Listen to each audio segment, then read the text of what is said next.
सुप्रभात। निज मन दिया न जाए, यह हमारे आज की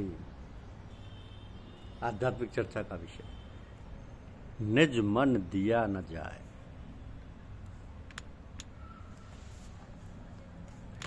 तन मन ताको दीजिए, जाके विषया ना आए। आपा सारी छाड़ कर राखे साहेब माई। पर मन दिया तो सब दिया, मन के संग शरीर। अब देवे को क्या रहा, यूं कत कहें कबीर। तो तन मन दिया तो भला किया, सर का गया है भार। जो कहू कबहू कहे मैं दिया, तो बहुत सहेगा भार। और तन मन दिया तो क्या हुआ, निज मन दिया न जाए। कहे कबीर ता दास सो, कैसे मन पति आए। निज मन तो चरणन गया, चरण कमल की ठौर। कहे कबीर गुरुदेव बिन नजर न आवे और। जब सतगुर के समीप हो तो आंख कान व जुबान को बाहरी ओर से बंद करके साधारण रूप में अदब तमीज और शऊर से बैठे, अधीनता शर्म नम्रता समर्पण व शरणागत भाव में होकर मौन हो रहे, मन में शून्य हो रहे और अपने आप को बिल्कुल खाली जाने, फिर सूरत को बड़ी हिम्मत के साथ हृदय पर ले जाकर जहाँ वाई छाती की ओर दुखी होती है वहाँ पर जमा ले। गुरुदेव के आदेश के हुए सतनाम को दिल में धारण करे और दिल को ही जुबान से हृदय में सूरत द्वारा सत्यनाम के ऐसी धुन लगाए कि नाम से नामी के प्रेम का जज्बा हृदय में उमड़ाए, हृदय में उमड़ाए। जब हमारा मन कहीं और होता है तब आंख खुली रहते हुए भी बाहरी वस्तु दिखाई नहीं देती। बात यह है कि मन के संयोग हुए बिना हमारी इंद्रियां बेकार रहती। मन है क्या, वासनाओं का पुतला, संकल्प विकल्प करने का साधन। जब मन कहीं किसी इच्छा और विषय में लगा होता है तब हमारी बाह्य इंद्रियां कुछ काम नहीं कर सकती। जब मन का संकल्प होगा, इच्छा होगी, तभी सारी इंद्रियां काम करेंगी। तो हमारे अंदर चेतना काम करती है। जब तक चेतना का प्रसार शरीर में रहता, सभी अंग प्रत्यंग कार्यरत रहती है। तथा जहाँ जहाँ से चेतना सिमट जाती है, अंग काम नहीं कर पाते। चेतना भी विद्युत शक्ति की तरह सर्वव्यापक है और सर्वव्यापक सत्ता को यह ईश्वर परमेश्वर कहते हैं।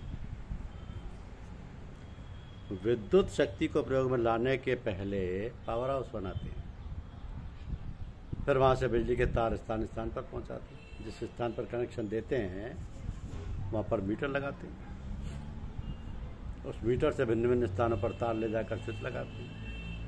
स्विच जब चाहे ऑन कर लें, जब चाहे ऑफ कर लें।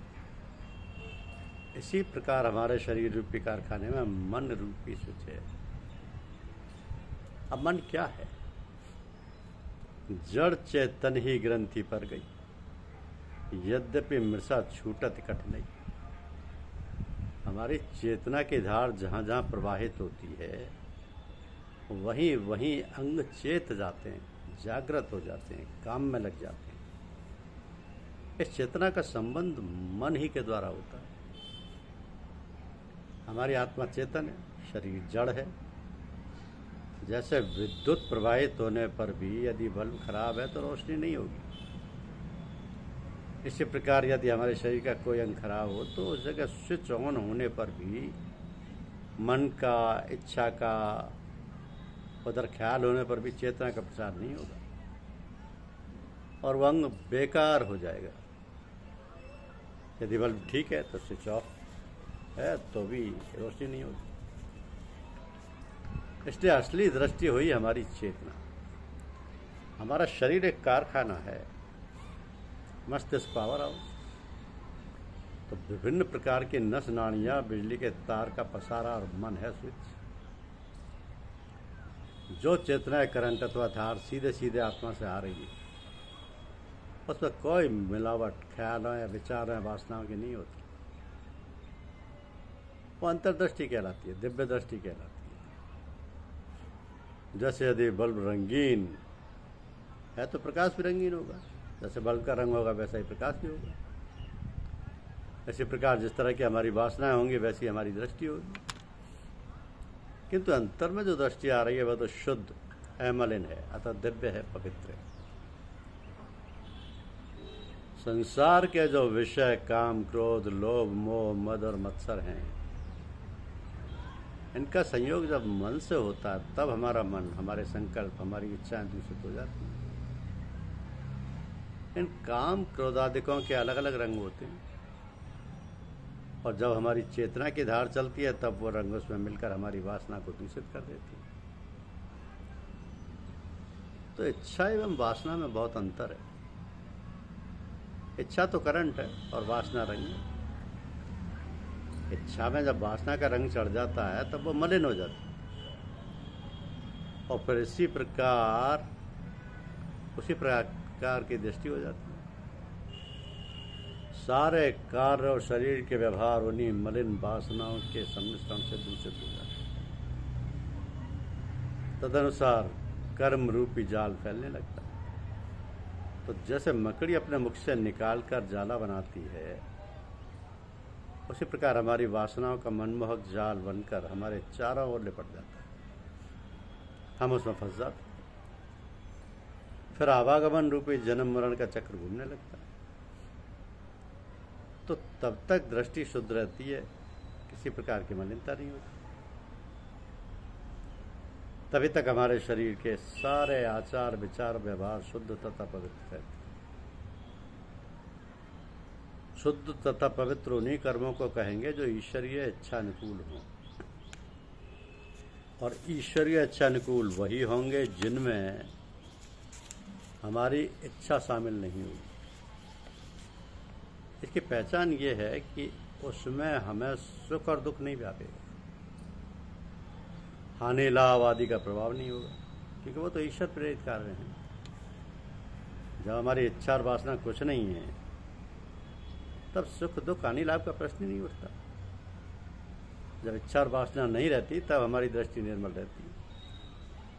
दृष्टि निर्मल रहने पर हमें दूर दूर तक स्पष्ट दिखाई देता है तथा भूत भविष्य वर्तमान का कोई व्यवधान नहीं रहता। इसी को दिव्य दृष्टि कहते हैं। यही चेतना की धार है, शुद्ध, निर्मल और पवित्र। तो मौन में ही शांति का निवास है और शांति पाने के लिए तुम्हें बलवान होना आवश्यक होता है। त्याग की शक्तिशाली निस्तब्धता में जब इंद्रियों का विक्षोभ डूब जाता है तब मौन आता है। इस संसार मरुभूमि में तुम पथिक हो, यहाँ ना रखना जिससे कि तुम रास्ते में ही नष्ट हो जाओ।